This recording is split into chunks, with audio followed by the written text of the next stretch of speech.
চতুর্থ শ্রেণীর গণিত বইয়ের আজকের ভিডিওতে আমরা 65 পৃষ্ঠার 2 নম্বরের যে 5টা ম্যাথ আছে এই ম্যাথগুলো তোমাদেরকে কিভাবে সহজভাবে সমাধান করা যায় সেটা তোমাদেরকে দেখাবো। তো এই ম্যাথগুলো সরাসরি আমি খাতায় লিখে সমাধান করে দিচ্ছি।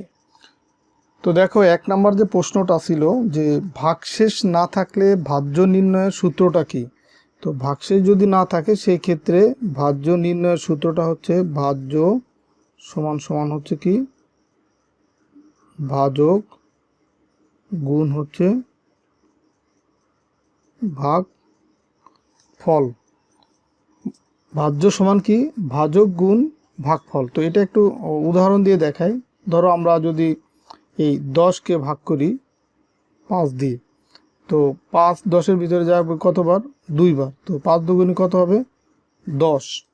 তো সেই ক্ষেত্রে 10 থেকে 10 বিয়োগ করলে এখানে পাচ্ছি কত? 0। তো এখন এই ক্ষেত্রে এই 10 এটা কি ভাজ্য।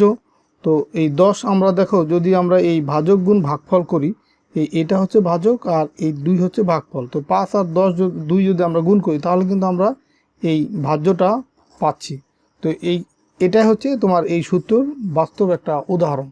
তো তাহলে সূত্রটা কি দাঁড়ালো? সূত্র হচ্ছে ভাজ্য সমান ভাজক গুণ ভাগফল যদি ভাগশেষ না থাকে। আর যদি ভাগশেষ ধরো থাকে, ধরো এখানে ধরো আরো 2 আছে, কথার কথা ধরে নিলাম এখানে 2 আছে, তখন সেটা আমরা এখানে যোগ করে দিতাম, যোগ ভাগশেষ। তো যেহেতু ভাগশেষ নাই তার মানে এখানে আর যোগ করার কিছু নাই। তো এরপরে আমরা 2 নম্বর অঙ্কটা সমাধান করব। 2 নম্বর অঙ্কে দেখো দেয়া আছে যে 240কে কোন সংখ্যা দিয়ে ভাগ করলে ভাগফল 12 হবে। তো এখন এই ম্যাথে যা যা দেওয়া আছে সেটা লিখে নিতে হবে। যে দেওয়া আছে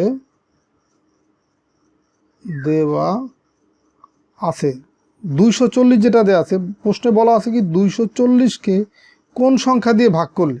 তো যাকে ভাগ করা হয় তাকে কি বলা হয়? ভাজ্য বলা হয়। যেমন এখানে 10, এটা হচ্ছে কি ভাজ্য না? তার মানে এখানে 240কে যেহেতু ভাগ করা হবে তার মানে ভাজ্য দেওয়া আছে কত? এই ভাজ্যই হবে 240। এরপরে বলছে যে 240কে কোন সংখ্যা দিয়ে ভাগ করলে ভাগফল 12 হবে। তো তার মানে এই ভাগফলও দেওয়া আছে কত? 12। ভাগফল সমান কত? এই 12। আর 240কে কোন সংখ্যা দিয়ে ভাগ করে, তো যেটা দিয়ে ভাগ করা হয় তাকে কি বলা হয়? ভাজক। তো এখন এই ভাজকটাই হচ্ছে বের করতে বলছে। ভাজক সমান সমান কত, এটা হচ্ছে বের করতে বলছে। তো আমরা একটু আগে যে সূত্র লিখলাম সেই সূত্রের মাধ্যমেই করব। যে আমরা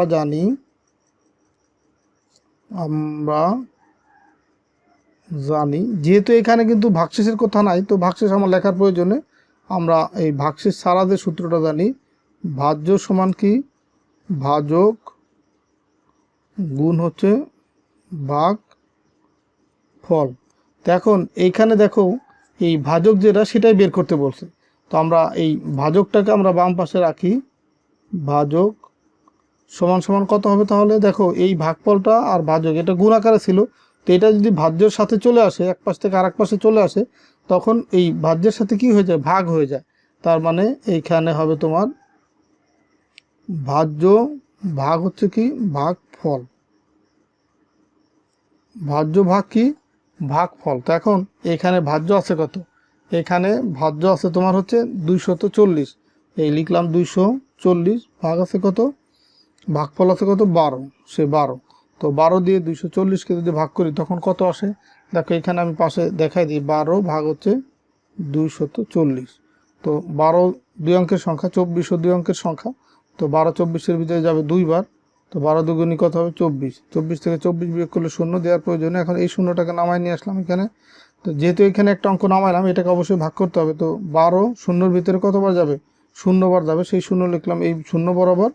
এই 0 দিয়ে 12কে গুণ করলে 12 0 0 বিয়োগ করলে 0। তার মানে এখানে দেখো এই ভাগফল কত পেলাম? 20। তার মানে এই যে 20, এটাই হচ্ছে তোমার উত্তর, বা এভাবে অ্যান্সার লিখে দেবা। এটা কি? এটা হচ্ছে তাহলে ভাজক। এরপরে দেখো 3 নম্বর যে অঙ্কটা আছে, 3 নম্বর অঙ্কে বলছে যে 500 টাকার একটি নোট দিয়ে 25 টাকা মূল্যের কয়টি রং পেন্সিল কেনা যাবে। তার মানে একটা রং পেন্সিলের দাম কত? 25 টাকা। এখন মোট টাকা আছে কত? 500।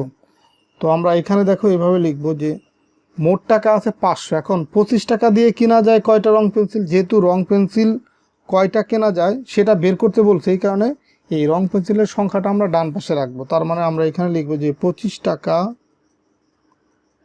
দিয়ে রং পেন্সিল কেনা যায়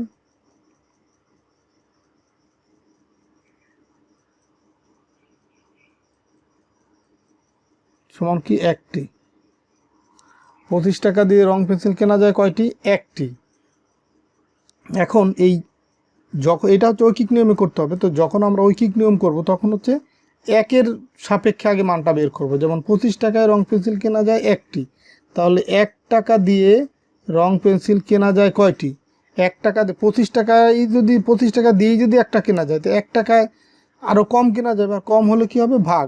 তাহলে 1 ভাগ আমরা পাশাপাশি চিহ্ন দিয়েও লিখতে পারি বা এইভাবে টান দিয়ে নিচেও লিখতে পারি। এই যে তাহলে এটা হচ্ছে 1 ভাগ 25, অথবা যদি আমরা এইভাবে লিখতাম যে 1 ভাগ 25। তো এই কথাটাই তুমি যে এইভাবে না লিখে এইভাবে লিখলে একই জিনিস বোঝায়, 1 ভাগ 25 বা 1 ভাগ 25। তো আমরা এইভাবে না লিখে এইভাবে লিখলাম, তাহলে 1 টাকা দিয়ে 1/25টি রং পেন্সিল পাওয়া যায়। তো সুতরাং আমার মোট টাকার সংখ্যা কত ছিল? মোট টাকার সংখ্যা ছিল 500। তো এখন আমরা লিখবো যে 500 টাকা দিয়ে রং পেন্সিল পাওয়া যায়। দেখো 1 টাকায় যদি এই কয়টা রং পেন্সিল পাওয়া যায়, 500 টাকায় রং পেন্সিল কি আরও বেশি পাওয়া যাবে না? 1 টাকায় যা পাওয়া যাবে 500 টাকায় তার চেয়ে বেশি পাওয়া যাবে, আর বেশি পাওয়া গেলে তখন সেটা গুণ হয়। তার মানে এই একে লবের সাথে এই 500 গুণ, আর নিচে আছে কত? 25। তাহলে এই 1 দিয়ে 500কে গুণ করলে 500ই পাবো, আর তার মানে 500কে 25 দিয়ে ভাগ করলে যেটা হবে সেটাই হচ্ছে এখানে উত্তর। তো এই ভাগটাও এখানে করে দিচ্ছি যে 25 ভাগ কত? 500। এখন 500 দুই অঙ্কের 25 দুই অঙ্কের সংখ্যা, আর এখানে দুই অঙ্কের সংখ্যা হয় কত? 50। তো 50 এই 50-এর ভিতরে তাহলে 25 যায় কয়বার? 2 বার। 25 দুগুণে হয় কত? 50। 50 থেকে 50 বিয়োগ করলে 0, সেটা দেওয়ার প্রয়োজন নেই। আর এইখান থেকে একটা অঙ্ক নামাইলাম, এই 0 নামাইলাম যেহেতু একটা অঙ্ক আছে। তো এই 25 শূন্যর ভিতরে যায় কতবার? 0 বার, এইটা দিলাম এখানে। তো 25 আর 0 গুণ করলে 0, বিয়োগ করলে 0। তার মানে এই আমরা যদি 500কে 25 দিয়ে ভাগ করি, এখানে ভাগফল পাচ্ছি কত? 20। তার মানে 500 টাকা দিয়ে সে 20টি রং পেন্সিল পাবে। আর এটাই হচ্ছে তোমার এই 3 নাম্বার ম্যাথের উত্তর। তো এরপরে দেখো 4 নাম্বার ম্যাথটা। 4 নাম্বার ম্যাথে দেওয়া আছে কি? 4 নাম্বার ম্যাথে আছে যে তোমার একটি বাক্সে 20টি পুশপিন থাকলে 400টি পুশপিনের জন্য কতটি বক্স লাগবে? তো এটাও ঐকিক নিয়মের মাধ্যমেই করতে হবে। তো দেখো এখানে বক্সের সংখ্যা কিন্তু বের করতে বলছে, কতটি বাক্স লাগবে সেই বাক্সের সংখ্যাটা বের করতে বলছে। এখন প্রথমে যেটা দেওয়া আছে যে একটি বাক্সে 20টি পুশপিন আছে, তো এই কথাটাই আমরা উল্টায় লিখব যে 20টি পুশপিন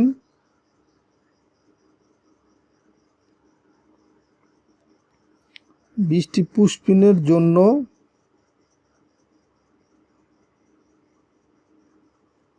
বাক্স লাগবে সমান কয়টি? একটি। এটা কিন্তু ম্যাথের ভিতরে দেওয়া আছে যে 20টি একটি বাক্সে 20টি পুশপিন থাকলে। তো এই কথাটা আমরা ঘোরাই লিখলাম যে যেহেতু এই বাক্সের সংখ্যা বের করতে হবে, তো এই কারণে বাক্সের সংখ্যাটা আমরা ডান পাশে রাখলাম। তো এখন এখান থেকে আমরা একের মান বের করব, যেহেতু ঐকিক নিয়মের মাধ্যমে করতে হবে। তো একটি পুশপিনের জন্য তাহলে বাক্স লাগবে কয়টি?